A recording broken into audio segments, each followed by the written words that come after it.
प्रभु का धन्यवाद करते हैं आज के मुबारक वक्त के लिए, शाम के लिए कि परमेश्वर ने अनुग्रह दिया कि एक बार फिर से मैं और आप संगति करने पा रहे हैं। हालेलुया। आज एक प्रश्न आपसे पूछता हूं और अपने वचन को आरंभ करता हूं। एक व्यक्ति जो परमेश्वर के आत्मा से भरा है, आप कैसे पहचानेंगे कि वो परमेश्वर के आत्मा से भरा हुआ व्यक्ति है? गौर से मेरे सवाल को सुनिएगा। आप कैसे जानेंगे एक व्यक्ति पवित्र आत्मा से भरा हुआ है, वो फिल है पूरी रीति से आत्मा से? कैसे जान पाएंगे? आज इस प्रश्न का आंसर लेकर आपके बीच आया हूं। प्रभु ने कहा मेरे लोगों से बात करना और उनको बताना कि पवित्र आत्मा से भरे हुए व्यक्ति में क्या चिन्ह पाए जाते हैं, क्या पहचान होती है, क्योंकि बहुत आवश्यक है खुदा के लोगों हमें ये जानना कि एक व्यक्ति पवित्र आत्मा से भरा है या नहीं है ना। अगर आप परमेश्वर के वचन को खोलेंगे, इफिसियों उसका 5 अध्याय और उसके 18 से और 20 वचन तक मैं आपके लिए पढ़ूं तो वहां लिखा है, दाखरस से मतवाले ना बनो क्योंकि इससे लुचपन होता है, पर आत्मा से परिपूर्ण होते जाओ और आपस में भजन और स्तुति गान और आत्मिक गीत गाया करो और अपने अपने मन में प्रभु के सामने गाते और कीर्तन करते रहो और सदा सब बातों के लिए हमारे प्रभु यीशु मसीह के नाम से परमेश्वर पिता का धन्यवाद करते रहो। परमेश्वर का वचन बता रहा है कि हमें आत्मा से परिपूर्ण होना है, और एक व्यक्ति जो आत्मा से भरा है, जिसके अंदर पवित्र आत्मा अद्भुत रीति से भरे हुए हैं। भरे होने का मतलब आप समझ सकते हैं। सपोज करिए ग्लास है, उसमें थोड़ा सा 4-5 बूंदे पानी की है, तो आप उसे भरा हुआ ग्लास नहीं कह सकते। पर अगर ग्लास ऊपर तक भरा है तब आप उसे भरा हुआ ग्लास कहते हैं कि ये ग्लास पानी से भरा हुआ है। मैं बात कर रहा हूं एक व्यक्ति जो आत्मा से भरा हुआ है, उसमें क्या साइन पाए जाएंगे, है ना। हमें बाइबल बताती है पेंताकुस्त के दिन जब पवित्र आत्मा उतरे तो जितने लोग थे वो सब पवित्र आत्मा से भर गए, परिपूर्ण हो गए, और हम देखते हैं वो सब अन्य भाषा बोलने लगे, यानी कि एक वरदान को हम ऑपरेट होते हुए देखते हैं। पर क्या खाली यही एकमात्र चिन्ह होगा कि व्यक्ति पवित्र आत्मा से भरा हुआ है? बहुत से लोग कहते हैं, मैं हमेशा एक बात कहता हूं कि ये आपका एक गिफ्ट है, ये पवित्र आत्मा का एक वरदान है। जब पवित्र आत्मा आते हैं तो पवित्र आत्मा के वरदान भी आते हैं, पवित्र आत्मा के फल भी आते हैं। फल हमारे जीवन को निखारने के लिए और वरदान कलीसिया की उन्नति के लिए होते हैं, है ना। उसमें से एक वरदान हमारी व्यक्तिगत उन्नति के लिए है, जिसे अन्य भाषा का वरदान कहते हैं। मैंने कहा क्या मात्र यही चीज है कि व्यक्ति अन्य भाषा बोल रहा है तो वो आत्मा से भरा हुआ है? यस, ये है, पर और भी बहुत सारी चीजें हैं जिसको हम जानेंगे, जो परमेश्वर का वर्ड हमें सिखाता है। परमेश्वर के वचन में लिखा है आत्मा से परिपूर्ण होते जाओ। एक व्यक्ति जो पवित्र आत्मा से भरा हुआ है, उसके अंदर कुछ विशेष बातें पाई जाएंगी। सबसे इंपॉर्टेंट चीज बाइबल में लिखा है, यदि आप पढ़ेंगे लूका उसका 2 अध्याय 27 से 32 पद तक, तो वहां शमौन का जिक्र पाया जाता है। बाइबल कहती है शमौन आत्मा के सिखाने से मंदिर में आया, और जब वो मंदिर में आता है, आत्मा ने उसे प्रकट किया था कि उद्धारकर्ता आने वाला है ना। अब देखिए बाइबल कहती है वो भक्त था, वो आत्मा से परिपूर्ण था, भरा हुआ था, पवित्र आत्मा उस पर था, और वो आत्मा के सिखाने से मंदिर में आया। और जब मरियम और यूसुफ बालक यीशु को मंदिर में लेके आए, बाइबल कहती है उसने उसे अपनी गोद में लिया और उसने प्रभु का धन्यवाद किया और उसने कहा कि प्रभु धन्यवाद कि तूने मुझे उस उद्धारकर्ता को दिखा दिया। वहां ऐसा लिखा है कि यह अन्य जातियों के लिए प्रकाश और इज़राइल की महिमा होगा। पर मैं कुछ अद्भुत आज आपसे बात करना चाहता हूं, सुनिएगा। पहली चीज, एक व्यक्ति जो आत्मा से भरा हुआ है। देखिए, शमौन को यह बताया गया कि तुझे मंदिर में जाना है, पर उसने बालक को देखकर पहचान लिया कि ये यीशु है और ये जगत का उद्धार करता है। पहला साइन जो परमेश्वर का आत्मा से भरा हुआ जन है, उसके भीतर ये होगा कि वो यीशु को पहचान लेगा, वो यीशु को व्यक्तिगत रीति से जानने पाएगा, क्योंकि पवित्र आत्मा यीशु की महिमा करते हैं। देखिए, वहां पर भी बाइबल कहती है कि यीशु प्रकट हो जाए शमौन, क्योंकि परमेश्वर ने कहा था मैं जब तक तुझे उस उद्धार को नहीं दिखा दूंगा, यीशु मसीह को नहीं दिखाऊंगा, तो रुखसत नहीं होगा इस संसार से। और जैसे ही उसने आते हुए देखा होगा मरियम और यूसुफ को और यीशु मसीह को गोद में, वो पहचान गया और उसने कहा यह अन्य जातियों के लिए प्रकाश और इज़राइल के लिए महिमा है। कितना अमेजिंग है। एक व्यक्ति जो परमेश्वर के आत्मा से परिपूर्ण है, वो पहचान जाएगा यीशु को, वो यीशु की महिमा करेगा, वो यीशु को जगत पर प्रकट करेगा। हालेलुया। फर्स्ट इंपॉर्टेंट थिंग, अगर आप आत्मा से परिपूर्ण हैं तो आपके अंदर ये चीज पाई जाएगी कि आप यीशु की पहचान में बढ़ेंगे, आप यीशु को व्यक्तिगत रीति पर जान पाएंगे और उसकी महिमा करने पाएंगे। आप हमेशा इस ताक में रहेंगे, आप हमेशा इस खोज में रहेंगे कि कैसे आपके जीवन से यीशु मसीह की महिमा प्रकट हो। Hallelujah. First and very important thing, आप जान पाएंगे आत्मा, क्योंकि यीशु की महिमा करता है, वो यीशु को रिवील करता है। दूसरी बात, परमेश्वर हमें सिखाते हैं, एक व्यक्ति जो आत्मा से परिपूर्ण है, भरा हुआ है, उसके अंदर आप बहुत इंपॉर्टेंट चीज पाएंगे, वो है आत्मा का फल। जो पहला फल है प्रेम, और ये उस व्यक्ति के अंदर कार्य कर रहा होगा। गलातियों की पुस्तक जब आप पढ़ेंगे 5 अध्याय उसके 22 पद में, तो वहां सारे फलों के विषय में लिखा गया है और उसमें प्रथम फल है प्रेम। एक व्यक्ति जो परमेश्वर के आत्मा से भरा हुआ है, मैं फिर कहता हूं भरा हुआ, मेरे वर्ड्स पे ध्यान रखिएगा, भरा हुआ व्यक्ति है, वो परमेश्वर के प्रेम से परिपूर्ण होगा। उसके अंदर जैसा प्रेम यीशु मसीह का था, वैसा ही उसके अंदर भी पाया जाएगा। यह फल है। और आप देखते हैं वो व्यक्ति जो प्रेम से भरा है, जो आत्मा से परिपूर्ण है, वो प्रेम से भरा हुआ होगा। और आप देखेंगे वो क्षमा का हृदय कैरी करेगा। भले ही उसके लोग विरोधी हो, भले ही लोग उसके विरोध में चलते हो, फिर भी वो उनसे प्यार करेगा। और हम देखते हैं यीशु मसीह के जीवन को, क्योंकि यीशु आत्मा से परिपूर्ण थे। और बाइबल कहती है कि जब वो क्रूस पर लटके हुए थे, लोगों ने उन्हें क्रूस पर चढ़ा दिया, उसके बावजूद भी उनका पहला शब्द जो निकला वो यही था, पिता इनको क्षमा कर, क्योंकि ये नहीं जानते क्या कर रहे हैं। यही वो प्रेम है जो पवित्र आत्मा हमारे हृदय में उड़ेल देते हैं। जब वो आते हैं और जो व्यक्ति पवित्र आत्मा से भरा हुआ होता है, उसके भीतर प्रेम पाया जाता। और ऐसा प्रेम जो लोगों को क्षमा करता, जो लोगों से प्यार करता, जो उनके जीवन को देखकर तरस से भर जाता है। जैसे यीशु ने कहा इनको क्षमा कर, जबकि वो वही भीड़ थी जिसने यीशु को क्रूस पे चढ़ाया। उसके बावजूद भी, क्योंकि यीशु प्रेम से भरे हुए थे, यीशु आत्मा से भरे हुए थे, वो लोगों को क्षमा कर रहे हैं, वो उनके लिए पिता की क्षमा को खोल रहे हैं।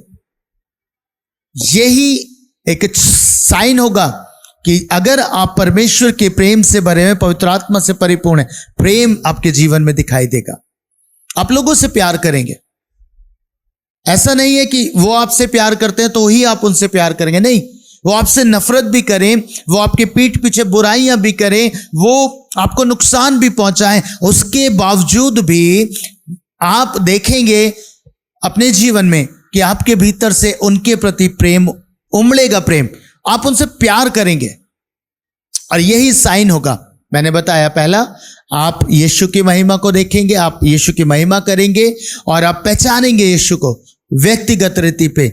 दूसरी बात, आपके जीवन में आत्मा का ये प्रथम फल जरूर से पाया जाएगा। बाकी 9 फल भी जो टोटल 9 फल हैं वो दिखाई देंगे, लेकिन प्रेम आपके लाइफ में अद्भुत रीति से वर्क करेगा। बाइबल कहती है ना, प्रेम में ढा नहीं होता, प्रेम बुराई नहीं करता, अनरीति नहीं चलता। प्रेम आपके जीवन में दिखाई देगा। और देखिए, बहुत से सेवक हैं, बहुत से लोग हैं जो वरदानों से भरे हुए हैं, है ना, वरदान उनके जीवन में ऑपरेट कर रहे हैं, पर फिर भी अब देखिए उनके जीवन में कई बार प्रेम नहीं दिखता। क्यों? क्योंकि वरदान जो है, जो गिफ्ट है, वो उनके जीवन में आए शायद उस समय जब वो प्रभु से बहुत प्यार में चल रहे थे, बहुत ज्यादा करीबी में वो चल रहे थे, लेकिन धीरे धीरे वो संसार में चले गए। पर परमेश्वर का वचन कहता है उसके वरदान और उसकी बुलाहट अटल है, तो गिफ्ट्स उसके जीवन में ऑपरेट हो सकते हैं। पर एक आत्मा से भरे व्यक्ति को जब आप पहचानेंगे तो आप पहचान करेंगे उसके फल से, आत्मा के फल से प्रेम आपको दिखाई देगा उसके जीवन। उसके लिए क्षमा करना ऐसा होगा कि बस अभी शायद उसको बहुत बुरा लगा, लेकिन क्षण भर में ही वो लोगों को क्षमा कर देगा। ये एक आत्मा से भरे हुए जन की पहचान है। पर एक व्यक्ति जो आत्मा से भरा हुआ नहीं है, वो अपने जीवन में क्रोध लेके बैठ जाएगा, ईर्ष्या लेके बैठ जाएगा, बात नहीं करेगा। चेक योर सेल्फ, आप अपने जीवन को जांच सकते हैं, क्या आपके अंदर प्रेम पाया जा रहा है? अगर प्रेम है तो आप लोगों को क्षमा जरूर करेंगे, आप लोगों की चिंता जरूर करेंगे। प्रेम एक्चुअल में ऐसा नहीं है कि सामने वाला आपको प्यार करे तभी आप उसको प्यार करेंगे। जो पवित्र आत्मा प्रेम उड़ेलते हैं हमारे हृदय में, वो ऐसा नहीं है। वो ऐसा वर्क करता है कि हम उससे भी प्यार करते हैं जो शायद हमसे नफरत करता है। हम उसको भी गले लगाने का प्रयास करते हैं जो हमारे से नफरत करता, हमारी बुराइयां करता है, पीठ पीछे हमारे लिए बहुत सारी बातें बनाता है, हम उसको भी गले लगाने के लिए तैयार होते हैं। ये उस व्यक्ति की पहचान है जो आत्मा से भरा हुआ है। तीसरी बात, परमेश्वर के वचन से मैंने पढ़वाया इफिसियों 5 और उसका 18 से 21-20 वचन तक। यहां पे हम पढ़ते हैं 19 वचन में, और लिखा है, और आपस में भजन और स्तुति गान और आत्मिक गीत गाया करो, और अपने अपने मन में प्रभु के सामने गाते और कीर्तन करते रहो। बाइबल कह रही है आत्मा से परिपूर्ण हो जाओ। यहां पर 19वें वचन में परिपूर्ण होने का तरीका बाइबल बताती है। एक व्यक्ति जो आत्मा से भरा हुआ है और जो भर रहा है लगातार, उसके जीवन में आप स्तुति को देखेंगे, उसके जीवन में आप वर्शिप को देखेंगे। आप देखेंगे कि उसके जीवन से हमेशा आत्मिक गीत निकलते रहेंगे। वो हमेशा परमेश्वर की स्तुति करता रहता है, परमेश्वर का धन्यवाद करता रहेगा, है ना, हर बात में। जरूरी नहीं कि उसके जीवन में जब सब कुछ अच्छा चल रहा हो वो परमेश्वर की स्तुति करे, परमेश्वर की बड़ाई करे। वो उस समय में भी स्तुति करेगा, वो उस समय में भी धन्यवाद देगा जब वो तकलीफ में होगा, जब वो संकट में होगा। पौलुस और सिलास, बाइबल कहती है, क्योंकि वो आत्मा से परिपूर्ण, आत्मा से भरे हुए जन थे, बाइबल कहती है वो ऐसी पीड़ा के समय में भी परमेश्वर की आराधना कर रहे थे, परमेश्वर की स्तुति के भजन गा रहे थे। आपको मालूम, आप चाहते हैं अगर आत्मा से परिपूर्ण होना, आराधना करना आरंभ करें। मैं आपको की दे रहा हूं, अगर नहीं भी भरे हैं, ये तो मैं साइन बता रहा हूं कि आत्मा के भरने के साइन क्या है, पर अगर आप नहीं भरे तो आज ही के दिन से आरंभ कर दीजिए हर समय परमेश्वर की स्तुति करना, हर समय परमेश्वर का धन्यवाद करना, हर समय नए नए गीतों से परमेश्वर की आराधना करना, आपस में मिलकर परमेश्वर के भजन गाना, परमेश्वर की स्तुति करना। और आप देखेंगे आपके जीवन से पवित्र आत्मा का अभिषेक बह निकलेगा, ओवरफ्लो आपके जीवन से होगा परमेश्वर की आत्मा का। हालेलुया। समझ रहे ना? आपको समझ आया? मैंने आपको बताया 3 चीजें हो गई। पहला, आप यीशु को पहचानेंगे, महिमा लेके आएंगे यीशु मसीह की। दूसरी बात, प्रेम से आप भरे हुए रहेंगे। तीसरी बात, अगर आप आत्मा से भरे हुए जन हैं तो आपके जीवन में स्तुति, आराधना पाई जाएगी। बिना आपके कंडीशन में आप आराधना करेंगे, मतलब कोई भी कंडीशन हो, कैसे भी कंडीशन हो, चाहे वो खराब हो, चाहे वो अच्छी हो, चाहे कैसे भी हालातों में आप पाए जाते हो, आप आराधना करने वाले जन होंगे। ये पहचान है आत्मा से भरे हुए जन की। चौथी बात, एक आत्मा से भरा हुआ जन हमेशा नम्रता में चलेगा। उसके अंदर घमंड को आप नहीं देखेंगे, क्योंकि बाइबल यहां पे कहती है, और सदा सब बातों के लिए हमारे प्रभु यीशु मसीह के नाम से परमेश्वर पिता का धन्यवाद करते रहो। और 21 वचन कहता है, मसीह के भय से एक दूसरे के अधीन रहो। जो आत्मा से भरा हुआ जन होगा वो अधीन रहेगा, उसके अंदर घमंड नहीं पाया जाएगा, वो नम्र होगा, वो हमेशा सेवक बनकर कार्य करने वाला होगा, है ना। बड़ी इंपॉर्टेंट बात है। यीशु मसीह बताते हैं अपने वचन में, परमेश्वर का कलाम कहता है, यीशु ने कहा वो स्वामी होकर भी, गुरु होकर भी सबका दास बन गया, और उसने गुरु होकर अपने डिसाइपल्स के पांव धोए और उनको बताया, क्या प्रकट किया कि देखो मैं गुरु होकर तुम्हारे पांव धोता हूं, है ना। फिलिपियो अगर 2 अध्याय 3 से 5 पद पढ़ेंगे तो आप यीशु मसीह के जीवन को देखने पाएंगे। उसके विषय में लिखा है, उसने अपने आप को यहां तक दीन किया कि क्रूस की मृत्यु भी सह ली। और यहां पे हम देखते हैं वो यीशु चेलों के पांव धो रहे हैं, है ना। आज आप किसी को देखिए, अगर कोई बहुत बड़ा हो जाए तो वो घमंड से भर जाता है। बाइबल में ऐसे बहुत से उदाहरण हैं जो एक समय में कुछ नहीं थे, लेकिन एक समय के बाद जब परमेश्वर ने उनको उन्नति दी, जब परमेश्वर ने उनको बढ़ाया, तो वो घमंड से भर गए। चाहे वो राजा उज्जिया हो, चाहे वो दाऊद हो, है ना, चाहे शाऊल हो। एक समय पर ये लोग नम्र थे, लेकिन जब इनको परमेश्वर ने बढ़ा दिया तो ये घमंड में चले गए। पर एक आत्मा से भरा हुआ जो जन होगा, जो पवित्र आत्मा से परिपूर्ण जन होगा, आप उसके अंदर देखेंगे नम्रता। ये कभी कभी उसका मन अगर फूलेगा भी तो तुरंत अपने आप को दीन करेगा, तुरंत परमेश्वर की उपस्थिति की खोज करेगा, और वो चाहेगा कि बस कैसे भी करके मैं अपने घमंड से बाहर आ जाऊं। हालेलुया। आपको समझ आया? मैंने कहा यीशु ने अपने आप को यहां तक दीन किया कि मृत्यु सह ली। हम इतने दीन हैं, हम इतने नम्र हैं। अपने आप को आज चेक करना है ना। क्या पवित्र आत्मा से मैं भरा हुआ हूं? हो सकता है खुदा की उपस्थिति मेरे साथ हो, पर क्या मैं भरा हुआ भी हूं? मैंने कहा कुछ बूंदे गिलास के अंदर हो उसे भरा हुआ नहीं कहते, है ना। पर जब वो भरा हुआ होता है, ऊपर तक पानी ऊपर तक भरा हुआ था ग्लास के अंदर, उसे तब भरा हुआ कहा जाता है ना। कुछ लोग ऐसे हैं जिन्होंने पवित्र आत्मा को पाया, पर वो उसमें बढ़े नहीं, परमेश्वर के और करीब नहीं गए, और उसकी गहराई को नहीं जांचा, उसको जानने का प्रयास नहीं किया, तो वो आत्मा से भी नहीं भरे। मैंने बताया आत्मा से भरने वाले जन हमेशा इन बातों में पाए जाएंगे जो मैं आपको बता रहा हूं। वो नम्र होंगे, वो दीन होंगे, वो प्रेम से भरे हुए होंगे, वो आत्मा के द्वारा परमेश्वर प्रभु यीशु की महिमा करेंगे। ओके, आगे बढ़ते हैं। एक आत्मा से भरे हुए जन के अंदर आत्मा के सारे फल दिखाई देंगे। आत्मा के फल दिखाई देंगे, प्रेम, नम्रता, है ना, सहनशीलता, इस सारे जितने फल हैं वो उसके जीवन में आप देख पाएंगे। आप देख पाएंगे वो आत्मा के फलों से भरा हुआ होगा। हो सकता है वरदान उसके जीवन में ऑपरेट ना कर रहे हो। देखिए, पवित्र आत्मा आता है तो वो वरदान भी लाता, वो फल भी लाता, पर कुछ जीवन हो सकता है वो सेवा में नहीं है, पर वो आत्मा से भरे हुए हैं, वो मात्र प्रार्थना करने वाले जन है। वो पुलपिट की सेवकाई नहीं करते, वो मिरेकल्स की सेवकाई नहीं करते, यानी कि वो वरदानों में ऑपरेट नहीं कर रहे, पर वो फिर भी आत्मा से भरे हुए जन है। मैंने पहले भी कहा, एक व्यक्ति जो वरदान से भरा हुआ है, जरूरी नहीं वो फलों से भी लबरेज हो सकता है पवित्र आत्मा की आग को उसने बुझा दिया हो, अपने घमंड के कारण, अपने अहंकार के कारण हो सकता है पवित्र आत्मा के अब फल उसमें दिखाई नहीं दे रहे, है ना।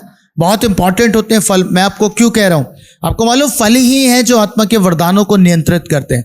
एक व्यक्ति अगर वरदानों में ऑपरेट कर रहा हो, फल नहीं है, तो वो समाज के लिए नुकसानदेह हो सकता है, वो लोगों के लिए नुकसानदेह हो सकता है। मैंने एक बार उदाहरण भी दिया। एक व्यक्ति वरदानों से परिपूर्ण था, उसने एक व्यक्ति को बुलाया प्रार्थना के लिए। उसने कहा मेरे पेट में दर्द है। उसने बिना सोचे समझे उसके पेट पे लात मार दी और वो व्यक्ति भाग गया दर्द के कारण से। पर वो कह रहा है देखो वो कैसा हील हो गया और भाग गया। मैंने प्रभु की एक दास की एक बुक में ये बात पढ़ी और मुझे हंसी आई। क्यों? क्योंकि उसके जीवन में फल मिसिंग थे, आत्मा के फल। और आत्मा के फल हमेशा आपके स्वभाव को निखारते हैं, आपको यीशु जैसा बनाते हैं। वरदान प्रभु इसलिए प्रकट करता है कि उसकी महिमा हो, उसकी ग्लोरी हो। पर जो फल हैं वो आपके जीवन को बदलते हैं, वो आपके स्वभाव में बदलाव को लेके आते हैं। तो अब एक आत्मा से भरे हुए जन की पहचान क्या है? वो आत्मा के फलों से भी भरा हुआ होगा। आत्मा के फल उसके जीवन में दिखाई देंगे। एक और बात, एक आत्मा से भरा हुआ जन हमेशा पाप से अलग और पवित्रता से जुड़ा हुआ होगा। परमेश्वर का वचन कहता है रोमियो उसके 8 अध्याय और उसके 9 वचन में, परंतु जबकि परमेश्वर का आत्मा तुम में बसता है तो तुम शारीरिक दशा में नहीं परंतु आत्मिक दशा में हो, है ना। शारीरिक दशा में नहीं। एक व्यक्ति जो आत्मा से परिपूर्ण है वो शारीरिक दशा में नहीं चलना चाहेगा, वो पाप में अभिलाषाओं में नहीं जाना चाहेगा। इसका यह मतलब नहीं कि वो पाप में गिरेगा ही नहीं, पर वो इच्छा से पाप नहीं करेगा। वो अपनी शारीरिक अभिलाषाओं से भागने वाला जन होगा और पवित्रता का खोजी होगा। ये साइन होगा। बाइबल कहती है पहला पत्रस 1:15-16 में कि पवित्र बनो क्योंकि तुम्हारा बुलाने वाला पवित्र है। परमेश्वर का वचन ऐसा बताता है। तो एक व्यक्ति जो आत्मा से भरा हुआ व्यक्ति है वो हमेशा पवित्रता की ओर दौड़ेगा। वो किसी भी प्रकार से सांसारिक अभिलाषा में नहीं जाएगा, है ना। ऐसा नहीं वो भरा हुआ है तो वो समय समय पर पाप की अभिलाषाओं में जाए कि नहीं चलता, एक बार पाप करो, 2 बार पाप करो, ऐसा नहीं है। उसे घृणा आएगी पाप से, उसे घृणा आएगी शारीरिक अभिलाषाओं से, है ना। कैसे खोजी बनता है पवित्रता का? वो सोशल मीडिया में भी जब चीज अचानक से कुछ ऐसी सामने आएगी वो उसे अपनी नजरों को चुराने का प्रयास करेगा।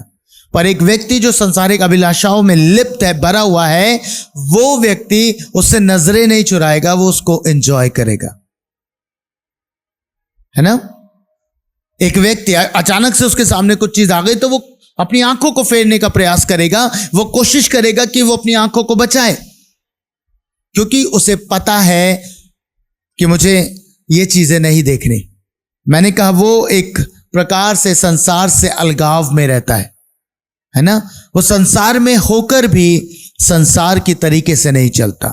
और बाइबल यही कहती है तुम संसार में रहो, संसार के जैसे ना बनो। तो वो संसार के प्रति, पाप के प्रति ना करता है और पवित्रताई के लिए ललकारता है, पवित्रताई के लिए पुकारता है, पवित्रता का खोजी बना रहता है। हालेलुया। वो पाप से दूर रहने का प्रयास करता है। आज मैंने ये सारी बातें आपको क्यों बताई?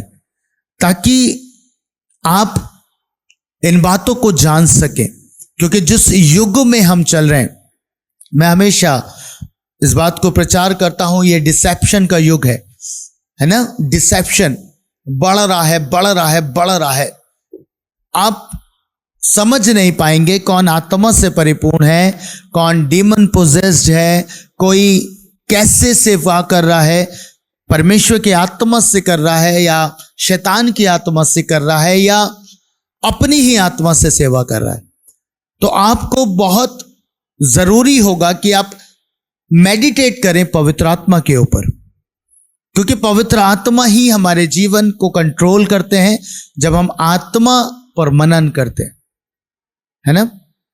आप पवित्र आत्मा के विषय में जानेंगे, आप पवित्र आत्मा के चीजों को जानेंगे तो आप डिसेप्शन से बच सकते हैं। आपको जब ये पता चल जाए, देखिए अगर एक व्यक्ति को सत्य पता है, उसे सच पता है, तो उसके सामने कितना भी झूठ आ जाए, अगर वो सत्य को पहचानता है तो वो झूठ को पहचान लेगा इजीली। पर उसे सत्य नहीं पता तो वो झूठ में फंस जाएगा। आपको समझ आ रही? अगर आपको पहचान है 500 का नोट असली कौन सा है, असली की पहचान है, दैट्स इट। उसके बाद बाजार में कितने नकली नोट आ जाएं, कितने भी नकली नोट निकलते आए, आप पहचान लेंगे, आप इजीली पहचान पाएंगे, क्योंकि आपको पता है ओरिजिनल क्या है, आपको पता है सत्य क्या है। हालेलुया। इसलिए मैंने आज इंपॉर्टेंट जाना कि मैं आपको पहचान बताऊं कि एक व्यक्ति जो आत्मा से भरा हुआ है, उसके भीतर ये बातें पाई जाएंगी, उसके भीतर ये सारी चीजें विद्यमान होंगी। आपने चेक किया आज शाम अपने जीवन को? क्या मैं प्रेम में हूं? क्या मैं लोगों को क्षमा कर पाता हूं? क्या मैं बुराई का बदला बुराई से दे रहा हूं? क्या मैं स्तुति करने वाला जन हूं? क्या मेरे जीवन से सदैव स्तुति आराधना बहती रहती है? क्या मैं जब किचन में होता हूं, क्या मैं जब अपने बिस्तर पे होता हूं, क्या मैं जब किसी के साथ बैठा होता हूं, मेरे मुख से स्तुति निकलती है, परमेश्वर का धन्यवाद निकलता है? चाहे मैं संकटों में हूं, तकलीफों में हूं, क्या मैं परमेश्वर की आराधना करता हूं? चेक करें अपने आप को। अगर नहीं हो रहा तो मैंने आपको तरीका भी बताया है भरने का। आराधना आरंभ करिए, आराधना स्तुति करना आरंभ कर दीजिए। आप देखिए आप आत्मा से भरना आरंभ हो जाएंगे। ये वन टाइम प्रोसेस नहीं है, याद रखिएगा। आप बाइबल में जब प्रेरितों के काम को पढ़ते हैं, आप देखेंगे जगह जगह लिखा है वो आत्मा से भर गए, वो आत्मा से परिपूर्ण हो गए, है ना। जब वो प्रार्थना कर रहे थे उसी समय बिडौल हुआ और वो आत्मा से भर गए। इसका मतलब क्या है? ये कंटिन्यूस प्रोसेस है। ऐसा नहीं है एक बार आत्मा आपके ऊपर आया आप भर गए, उसके बाद आप प्रार्थना मत करो, आप आराधना मत करो तो आप भरे रहोगे, ऐसा नहीं है, है ना। Daily basis. प्रभु बड़े समझदार है, चतुर है, इसीलिए जब इजरायलियों को मन्ना खिलाते थे तो उनको प्रतिदिन का कलेक्ट करने के लिए बोला प्रभु ने कहा प्रतिदिन जाकर प्रतिदिन के हिसाब से बटोरना, है ना। कुछ लोग चतुर थे, उन्होंने एक्स्ट्रा बटोरने की कोशिश करी, बाइबल कहती है वो सड़ गया। इसका मतलब क्या है? आपको प्रतिदिन के लिए इन चीजों में बढ़ना पड़ेगा। प्रतिदिन पवित्र आत्मा की संगति रहेगी तब आप प्रतिदिन भरे रहेंगे। ऐसा नहीं है आज भर गए और 20 दिन बाद प्रार्थना करें, 30 दिन बाद प्रार्थना करें तो इन 30 दिनों में आप भरे हुए रहेंगे। नहीं, आपको प्रतिदिन बैठकर परमेश्वर की स्तुति करनी पड़ेगी, आराधना करनी पड़ेगी, प्रार्थना करनी पड़ेगी, तब आप आत्मा से भरे हुए रहेंगे। और अगर आप ऐसा नहीं करते हैं तो आप देखेंगे लैक अपने जीवन में, आप देखेंगे आपका स्वभाव बदलना आरंभ हो जाएगा। मैं गारंटेड आपको कहना चाहता हूं, आप 30-40 दिन प्रार्थना मत करिए, आप पवित्र आत्मा के साथ संगति मत करिए, आप अपने स्वभाव में बदलाव को देखेंगे। आपका चरित्र बदल जाएगा। आपको छोटी छोटी बातों पे गुस्सा, छोटी छोटी बातों पे आप क्रोधित होना आरंभ हो जाएंगे। आप लोगों को क्षमा नहीं करेंगे, आप उसके लिए बुराई की बातें बोलना आरंभ कर देंगे। ये आपके जीवन में दिखना आरंभ हो जाएगा जहां जहां आपकी संगति पवित्र आत्मा से कम हुई। आज जो मैंने वचन आपको सिखाया, आपको समझाया, आई होप आपको समझ आ गया है कि हमें परमेश्वर के पवित्र आत्मा से भरना है। और एक भरे हुए व्यक्ति के अंदर जो चिन्ह होंगे वो मैंने आपके सामने रखे हैं, है ना। आज से इन बातों पे मेडिटेट करना आरंभ करिए। सबसे पहले प्रेम देखिए क्या है या नहीं है, स्तुति करते हैं या नहीं करते, लोगों को क्षमा करते हैं या नहीं करते, चेक करते रहिए। अगर मिस हो रहा है तो इसका मतलब अभी भरपूरी में नहीं है, अभी आत्मा से भरे हुए नहीं, अभी प्याला छलक ही नहीं रहा। जब तक छलकेगा नहीं दूसरे लोग आशीष पाएंगे नहीं। हालेलुया। आपको उनको ब्लेस करना है तो पहले खुद को भरना बहुत जरूरी है। आशा करता हूं आज शाम परमेश्वर के इस वर्ड ने आपको आशीष दी है। आइए मैं और आप प्रार्थना करें। महान सामर्थ्य अनुग्रहकारी दयालु पिता, आपका धन्यवाद करता हूं प्रभु, आज आपने अपने लोगों से बातचीत करी प्रभु। आपने हमें सिखाया है कि आत्मा से भरे हुए व्यक्ति की पहचान क्या है, आत्मा से भरे हुए व्यक्ति के अंदर क्या चिन्ह पाए जाएंगे, क्या बातें हैं जो उसके भीतर होंगी। प्रभु मैं प्रार्थना, परमेश्वर ये आपकी आत्मा से परिपूर्ण नहीं है, अभी तक आपकी आत्मा से नहीं भरे, तो आज ही के दिन से प्रभु जब इन्होंने जान लिया है कैसे भरा जाएगा, स्तुति की जाए, भजन कीर्तन किए जाए प्रभु, एक साथ मिलकर आराधना फूट निकले, हर एक बात के लिए धन्यवाद फूट निकले, सब बातों के लिए धन्यवाद फूट निकले प्रभु। होने पाए कि ये बातों की खोज में रहे और निरंतर ये करते रहें, तभी आत्मा से भरते चले जाएं।